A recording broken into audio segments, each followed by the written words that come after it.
Hello everyone, आज हम class 12th का चैप्टर 1 जीवों में जनन, जीव काल और अलैंगिक जनन से कुछ इम्पोर्टेंट्स एमसीक्यूज क्वेश्चंस डिस्कस करते हैं। ऑप्शन हमारा पहला क्वेश्चन है, निम्न में से कौन सा कथन सही है। तो हम इसके 4 ऑप्शंस नहीं पढ़ेंगे, सिर्फ आंसर्स को डिस्कस करेंगे। इसका आंसर है हमारा ऑप्शन सी, एक जीव का जीवन काल उसके जन्म से लेकर मृत्यु तक की अवधि तक होता है। जीव के जन्म से प्राकृतिक मृत्यु तक की अवधि एक जीव का जीवन काल या जीवन अवधि कहलाती है। एक जीव की जीवन अवधि कुछ मिनटों से कई हजार वर्षों तक हो सकती है। कुछ जीवों की जीवन अवधि छोटी हो, यह आवश्यक नहीं है। नेक्स्ट क्वेश्चन है, एक कोष के जीव अमर कहे जाते हैं क्योंकि। आंसर है इसका ऑप्शन नंबर डी, ये अपनी संतति कोशिका पर निरंतर जीवित रह सकते हैं। कुछ एक कोष के जीव जैसे अमीबा के अतिरिक्त कोई जीव अमर नहीं है। इसका कारण यह है कि वे विभाजित होते हैं तथा उनकी संतति कोशिकाओं के रूप में निरंतर जीवित रहती हैं। क्वेश्चन नंबर 3 है हमारे, नीचे दिए गए जीवों को उनके जीवन काल के बढ़ते हुए क्रम में व्यवस्थित कीजिए। तो इसमें हमारा है कौवा, मगरमच्छ, नेक्स्ट है हमारा तोता। तो जो सबसे ज़्यादा जीवन काल जो होता है वो हमारा होता है तोते का, फिर होता है मगरमच्छ का, फिर होता है हमारा कौवा। नेक्स्ट क्वेश्चन है हमारा, जनन के लिए सही कथन / कथनों को चुनिए। यह एक जैविक प्रक्रिया है, यह एक जन्म, वृद्धि और मृत्यु का चक्र है, यह जाति की निरंतरता को बनाए रखता है। आंसर है इसका हमारा उपरोक्त सभी। अलैंगिक जनन जनन का एक प्रक्रम है जिसमें भाग लेते हैं। ऑप्शन नंबर ए है इसका आंसर हमारा एक जीव। क्लोन होते हैं। ऑप्शन नंबर ए शारीरिक रूप से समान जीव, बी आनुवांशिक रूप से समान जीव, ऑप्शन नंबर सी विकल्प ए और बी दोनों। तो जो क्लोन होते हैं वो हमारे अलैंगिक जनन में जो मतलब संतति होती है बिल्कुल अपने जनक के समान होती है, आनुवांशिक तथा आकार की रूप से, उनको हम क्लोन बोलते हैं। तो इसका हमारा ऑप्शन नंबर ए और बी दोनों है। अलैंगिक जनन सामान्य है एक कोष के जीवों में, सरल संगठन वाले पादपों में, अपेक्षाकृत सरल संगठन वाले जंतुओं में। तो जो एक कोष के जीव जैसे अमीबा वगैरह में, इनमें हमारा जो होता है वो अलैंगिक जनन ही होता है। कोशिका विभाजन जनन का प्रकार है, मोनेरा में, बी प्रोटिस्टा में, ऑप्शन नंबर सी है इसका हमारा विकल्प ए और बी दोनों। कोशिका विभाजन मोनेरा प्रोटिस्टा में जनन की सामान्य प्रणाली है क्योंकि ये एक कोष के जीव होते हैं और इस प्रणाली में कोशिका 2 भागों में विभाजित हो जाती है तथा प्रत्येक भाग निरंतर संतति कोशिका की तरह जीवित रहता है। नेक्स्ट क्वेश्चन है हमारा, अमीबा में जनन किसके द्वारा होता है। इसका ऑप्शन है हमारा बी द्विविखंडन। अनियमित द्विविखंडन जैसे अमीबा, अनुदैर्घ्य द्विविखंडन जैसे युगलिना, अनुप्रस्थ द्विविखंडन जैसे पैरामीशियम। इन तीनों में द्विविखंडन ही होता है, अंतर सिर्फ इतना होता है उसमें अनियमित द्विविखंडन होता है अमीबा में। और क्वेश्चन है हमारा नेक्स्ट, अलैंगिक चल बीजाणु होते हैं। तो ये जो होते हैं हमारे वो होते हैं हमारे क्लेमाइडोमोनास के चल युग्मक।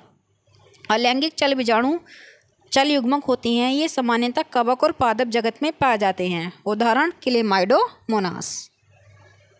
नेक्स्ट क्वेश्चन है हमारा, पेनिसिलियम की अलैंगिक जनन करने वाली संरचना है। ऑप्शन नंबर ए है हमारा कोनिडिया। जैम्यूल का बनना जनन की सामान्य पहचान है, स्पंज। हाइडा किसको उत्पन्न करके जनन करता है, कलिका। निम्न युग्मों में से कौन सा सही युग्म नहीं है। ऑप्शन नंबर सी द्विविखंडन सार्गेशम। नेक्स्ट है हमारा, निम्न में से कौन सा सही सुमलित है। ऑप्शन नंबर ए प्याज कंद। नेक्स्ट है हमारा, A B C D E को की सही पहचान किए हुए विकल्पों में से विकल्प चुनिए। तो इसका हमारा ऑप्शन नंबर डी है कंद, राइजोम, बुलबिल, पर्णकलिका, भूस्तरी। नेक्स्ट क्वेश्चन है हमारा, पादपों के नाम बताइए जिनकी संरचना वाले प्रश्नों में दिए गए विकल्पों में से सही उत्तर चुनिए। ऑप्शन नंबर डी है इसका जलकुंभी, अगेव, ब्रायोफिलम। इनमें से कौन सा कथन सही नहीं है। ऑप्शन नंबर सी आलू, केला और अदरक में पादप का उद्भव रूपांतरित तने की पर्व संधियों से होता है। कथन सी गलत है। जैसा कि आलू, केला और अदरक में पादपों का उद्भव हमेशा रूपांतरित तने की पर्व संधियों से होता है। पर्व दो पर्व संधियों के मध्य का भाग है।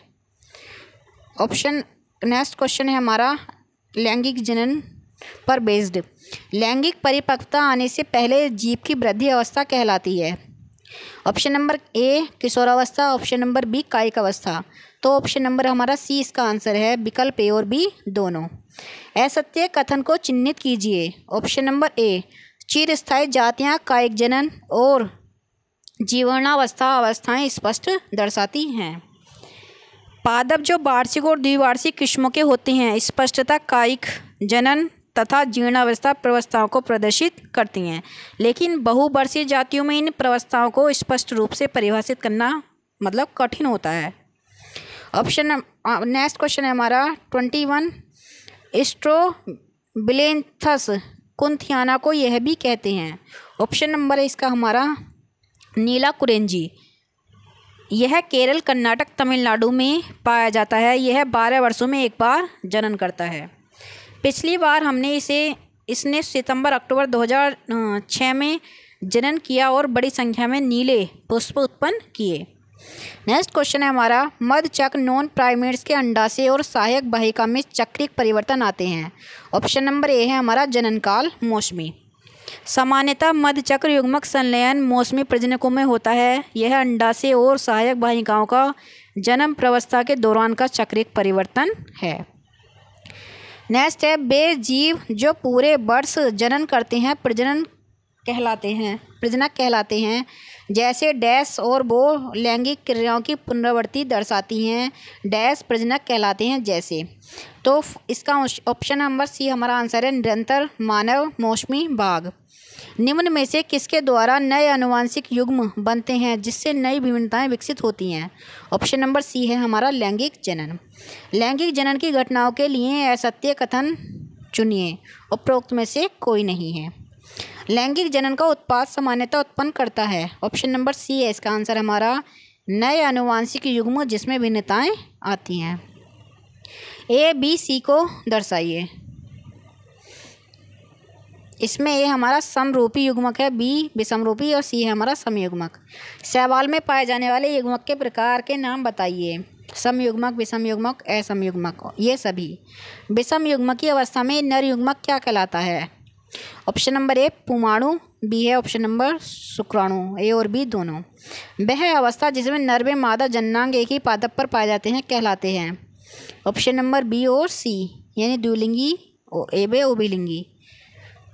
चित्र पी कारा पादप के जननांग को दर्शाता है और क्यू कैचुए जंतु के जननांग को दर्शाता है। सही विकल्प चुनिए, दोनों जीवों के नर जननांग को पहचानिए।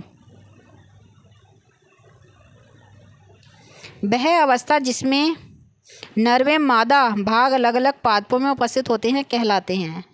विषम, सुकाई, एक लिंगाश्रयी, एक लिंगी, ये सभी। पुष्पी पादपों में एक लिंगी नर पुष्प डैश कहलाता है जबकि मादा डैश बी कहलाती है। पुष्पी पादप उभयलिंगाश्रयी जैसे डैश अथवा जैसे डी हो सकते हैं। रिक्त स्थान भरकर पैराग्राफ कीजिए। तो ऑप्शन नंबर डी है इसका, ए पुंकेसरी, बी स्त्री केसरी, सी है खीरा, डी है पपीता। युग्मकों के प्रकारों के नाम बताइए जो क्रमशः पुंकेसरी और स्त्री केसरी पुष्पों में बनता है। ऑप्शन नंबर बी है इसका, परागकोश अंड। निम्न में से कौन सा उभयलिंगाश्रयी है? केंचुआ। निम्न में से कौन सी एक लिंगी जाति है? तिलजट्टा। यदि जनक शरीर अगुणित है तो युग्मक होते हैं अगुणित। द्विगुणित जीवों में युग्मक उत्पन्न करने वाली कोशिकाएं कहलाती हैं युग्मक मात्र कोशिका, म्योसाइट, ए और बी दोनों। नीचे दिए गए चित्र में दिखाई गई घटनाओं के क्रम को पहचानिए। युग्मकों का संलयन, युग्मनज, नया जीव। निम्न में से कौन सा कथन सत्य नहीं है? ऑप्शन नंबर सी, नर युग्मक सदैव मादा युग्मक की तुलना में कम मात्रा में पैदा होते हैं और स्वनिषेचन होता है। ऑप्शन नंबर ए, द्विलिंगी पुष्प में। निम्न में से कौन से जीवों में स्वनिषेचन देखा जाता है? मटर में, सरसों में, शकरकंद, ये सभी। परागण है। ऑप्शन नंबर सी, विकल्प ए और बी दोनों। लैंगिक जनन में आवश्यक और सबसे महत्वपूर्ण प्रक्रम है। ऑप्शन नंबर ए, निषेचन। ऑप्शन नंबर बी, नर व मादा युग्मकों का संलयन। क्वेश्चन नंबर 45 है हमारा, नर एवं मादा युग्मकों का संलयन कहलाता है। Option number A syngamy, option number B निषेचन। ए और बी विकल्प दोनों सही हैं। अनिषेक जनन की वह प्रक्रिया है जिसमें नया जीव बनता है बिना निषेचन के। ऑप्शन नंबर बी आंसर है। युग्मक संलयन होता है बाह्य माध्यम द्वारा, अंतः माध्यम द्वारा। विकल्प ए और बी दोनों। वे जीव जो बाह्य निषेचन प्रदर्शित करते हैं वे अधिक मात्रा में युग्मक उत्पन्न करते हैं। क्यों? उपरोक्त सभी। ये जीव लिंगों में अधिक समकालीनता दिखाते हैं। युग्मक संलयन के होने के अवसरों को बढ़ाने के क्रम में अधिक संख्या में संतति उत्पन्न करने के लिए, जिससे ये शिकारी से सुरक्षित हैं। उपरोक्त सभी। आंतरिक निषेचन इस प्रकार का निषेचन है जिसमें युग्मक संलयन शरीर के अंदर होता है। द्विगुणित भ्रूण व्यापक होते हैं। सभी लैंगिक जनन करने वाले जीव, सभी लैंगिक जनन करने वाले जीवों में जीवन की उत्पत्ति होती है। एक कोष के युग्मनज। भ्रूणोद्भव में होता है युग्मनज से भ्रूण का निर्माण। गलत युग्म चुनिए। युग्मनज का विकास शरीर के बाहर होता है। चरायुज जंतु। नवजात के बचने की सबसे अधिक संभावना डैश प्राणी में होती है। जरायुज। अंडयुजी जंतुओं की संतानों के बचने का जोखिम जरायुजी जंतुओं की तुलना में अधिक होता है। इसलिए ऑप्शन नंबर ए भ्रूण की सही देखभाल और सुरक्षा का अभाव होता है। नीचे दिए गए चित्र में पी क्या दर्शाता है? सघन बीजकोष।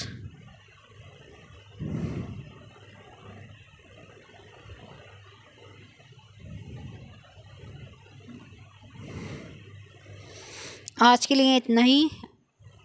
अगर वीडियो पसंद आए तो लाइक करें, शेयर करें और चैनल को सब्सक्राइब करें।